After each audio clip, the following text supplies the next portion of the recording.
and welcome to Uncle's channel. Thanks for watching today, and let's continue our journey to finish every single Game Boy and Game Boy Color game. Today focus on a game called Race Driving for the original Game Boy. Now, I never had this particular game growing up, but I did have a game very similar to it called Stunts on an MS-DOS computer in the early 90s, and holy cow did I adore that game. I put so many hours into that game, just creating your own tracks, racing through pre-made tracks, all different like little ramps you could go up on, different bridges or like little loop-de-loos.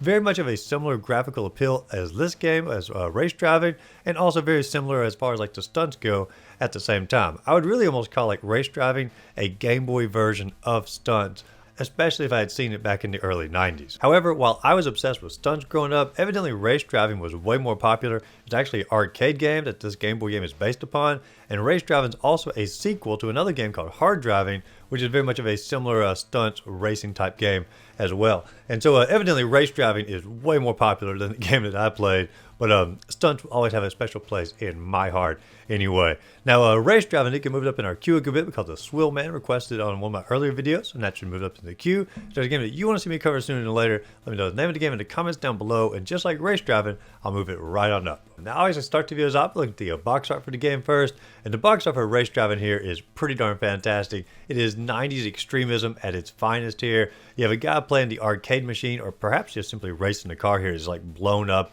from excitement. He's like flying out the back here, his tires flying off to the side. I mean, it's a fun game. Don't get me wrong. I actually really enjoy this game, but the cover here is making it look like it is going to blast you out of the room with its overall fun factor. And so perhaps in the 90s when you actually got to play it on the Game Boy, perhaps this was accurate, but I don't know. It might be a tad bit of an exaggeration here. It does say 3D sensation on there, and it is a 3D game on the Game Boy, which is an impressive feat, and so you do have to give it credit for that. But overall, I wouldn't change a thing about the cover. I think it's a little bit extreme, but at the same time, I also adore it. Now, when you load the game up here, you're not going to get like a true title screen for the game. Yes, it will say the title of the game eventually, but it's like accompanied by like all the developers and the programmers and the publishers, and so it feels more like a credit screen, but it does say the title of the game. I did not realize that THQ was actually separated at one point, the T off to the side. They got combined. I also realized, like when researching for this video here, THQ stands for Toy Headquarters. If you knew that, bravo, but I had no clue on that. And also, Argonaut are the ones who brought this over from the arcade to the Game Boy, and they're the ones that created Star Fox for the SNES. So like when you look at the graphics for this particular game, you're going to notice some similarities between it and Star Fox. And so, I don't know, perhaps it was like an early version or like some technical test a little bit to see what they could do with Star Fox on the SNES. I don't know, at least that's what I'm going to tell myself anyway, since it's the same company. But when you start up here, you do get to choose from 4 different cars. You can choose a Sportster manual, a Sportster automatic, a Speedster manual, or a Roadster manual. And I'm going to choose the Sportster automatic for the majority of the game. I do play a little bit of all 4 of the different cars, and they all race pretty darn similar. But when you want to do a manual, all you have to do is press the up button on your D-pad, and you'll shift up a gear, or the down button, you'll shift down a gear. That's how they do the manual for the game. But I don't know, Automax is a little bit easier for a Game Boy game like this, so that's what I will play as for the majority of it. Now, once you choose your car, there are 3 tracks you can choose from. You can choose from Autocross, Stunt, or Super Stunt. And all the tracks are pretty darn fantastic, but Super Stunt is going to be the best of the 3, pretty much by far, just because it's a ton of fun to play. It reminds me a lot of that Stunts game I was talking about. Now, when you do load Autocross, the first track up here, it shows you like a little map of like all the different curves you need to go around, or like the little checkpoints to give you extra time. You know, just sort of a preview of the track you're getting ready to race on. And when you get to the actual driving screen here, you can see just how far the Game Boy hardware can be pushed if a programmer really knows how to work with it, like Argonaut, because they have really made a wonderful looking 3D racing game for the Game Boy. And yes, I do know that a modern player could probably look back on it and see more of the grid format here and sort of a black and white mess.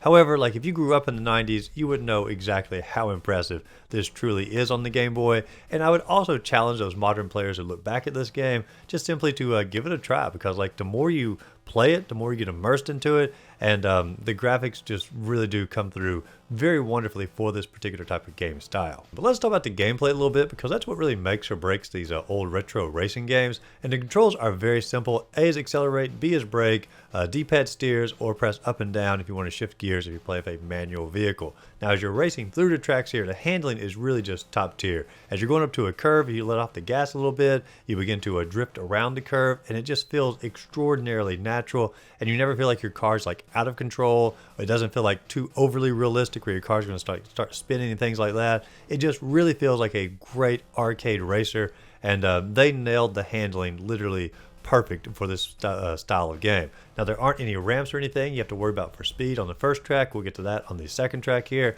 But as you're going through it, the race essentially just continues on endlessly. Every time you go up to a checkpoint, you add extra time to your clock, or you go up to the finish line, you add extra time to your clock, and you just simply continue around the track pretty much forever until you eventually run out of time. And when you run out of time, you'll get like a little game over screen. You get to enter your initials in, and then the credits begin to roll for the game. Now, for the challenge here, I always just simply say we're going to play the game to the credits roll. So for the challenge, like the game is actually technically finished at this moment, but we want to really get the most out of this particular game and, truly explore all the different avenues as it goes.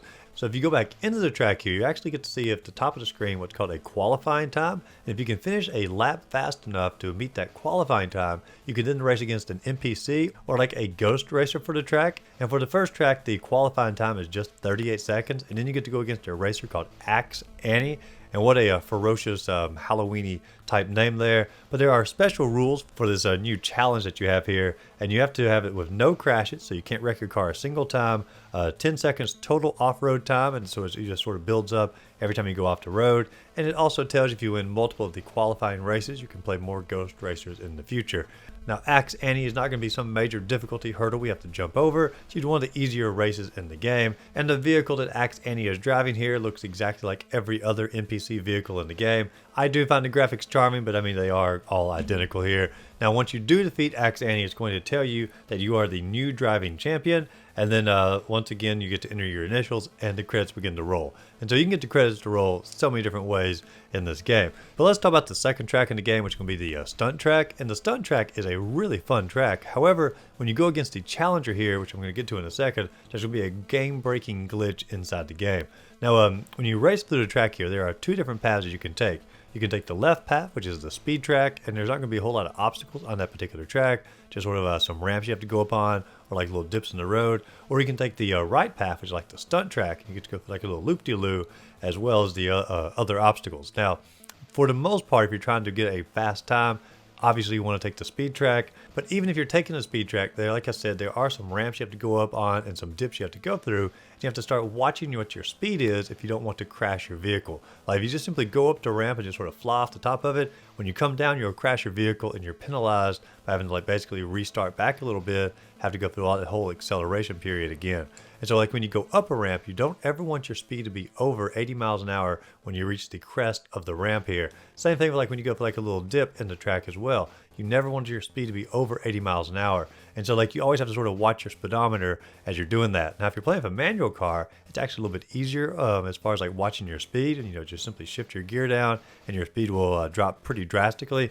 However, I still prefer the automatic cars, but I do enjoy the extra gameplay mechanics that are added into this particular track. It does make it feel a little bit more immersive. Now the time to beat for this track was 1 minute and 23 seconds, and when you do that, you get to race against a challenger called Phantom. Now when you race against Phantom, around the 40-second mark to the 60-second mark, every single time there's going to be a game-breaking glitch where your car is just simply going to wreck automatically with pretty much no reason whatsoever. Doesn't matter if you're going over a ramp, whether you're setting still, or you're on like a little straightway here, your car is just simply going to wreck and it's going to say that you lost the race. Now, I tried every way possible to get around this particular glitch. I went on the speed path, still glitched out. I went on the stunt path, still glitched out. I tried a manual car, going through the entire track again with a manual vehicle, still glitched out. I reset the game, still glitched out. I even loaded up in a different emulator on a browser just simply to see if I could get to work on that. Same exact gameplay error or glitch here where I was not able to actually finish the race. Now I tried around 2 hours to try to figure out what exactly is going on in the game, and I do think I figured it out here. Because like if you basically sort of pause your car a little bit, you can watch the opposing vehicle, the Phantom, come over the ramp, and when he hits the ground,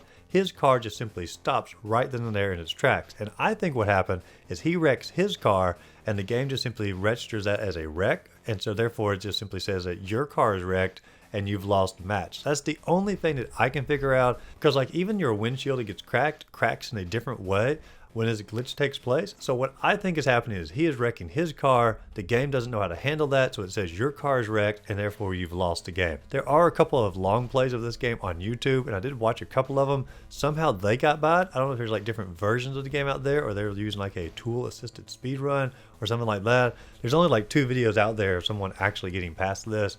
But if I was really guessing, what's happening here is there's just simply different versions of the cartridge that came out, and the one that got probably ROM dumped for most sites here is just simply going to be a older version of the game that has this game-breaking glitch. But let's go ahead and move on into the third track of the game called Super Stunt, and it's going to be a wickedly fun track because they took like every type of stunt you could think of and sort of squished it all into one individual track. You do have your traditional ramps like we talked about earlier, but you now have like these little curves that sort of go up on their edge. You also have like these massive ramps that go like way up into the sky. You ride around these little plateaus here looking over the edge. You have these huge ramps you go up, and then like a roller coaster drop on the other side, and you get a massive amount of speed. And there's also like a tunnel like in Men in Black where you can actually like ride up on the sides of the tunnel to avoid different cars. I mean, they really did like go above and beyond trying to think of like everything fun you could do for like a stunt game and squished it into the Super Stunt Track. The time to beat here was 2 minutes and 12 seconds, so it's actually a pretty long lap. And when you finish that up, you get to go against a character called Mustang. And Mustang is fairly difficult. There is no glitch on this track, but it took me maybe like 3 or 4 tries to finally master it. And once I finally got in front of Mustang at the very start of the race, like my final time here, I never saw her again and just simply raced through the entire track, always just seeing her in the rearview mirror. And once you defeat her, you get the same message here saying that you are the champion, get to enter your initials, and then the credits begin to roll again. And so the game is pretty much finished up at this point. We've gotten the credits to roll multiple times. We've seen multiple different endings here. And overall, this is a really, really fun racing game. Like, I had a great time going through pretty much every track. Like I said, the handling is top tier. The graphics for the time period are also top tier. And you just really get immersed in the experience and trying to beat your time records here or trying to beat the competitors. I mean, it's just a really enjoyable game to go through. It's a real shame that they have that game-breaking glitch in that second track. And if you know like how to get around the glitch, please let me know in the comments down below. But it's not required in order to beat the game, but it still takes away from the overall experience just a little bit because you do get a little bit annoyed about the particular fault there. But I'd probably give the game, if it didn't have the glitch, a 7.5 out of 10. But since it does have the glitch, I'm probably going to lower it down to a 6 out of 10.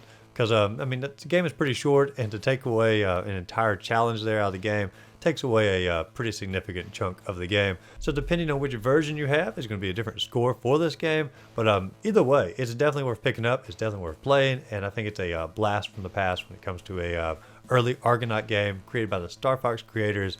And I don't think you can go wrong for a fun racing experience. If you enjoyed this video, be sure to like and subscribe to the channel. Check out my other videos listed up above. And as always, go out there, find a great game to play. Simply have a great rest of the day.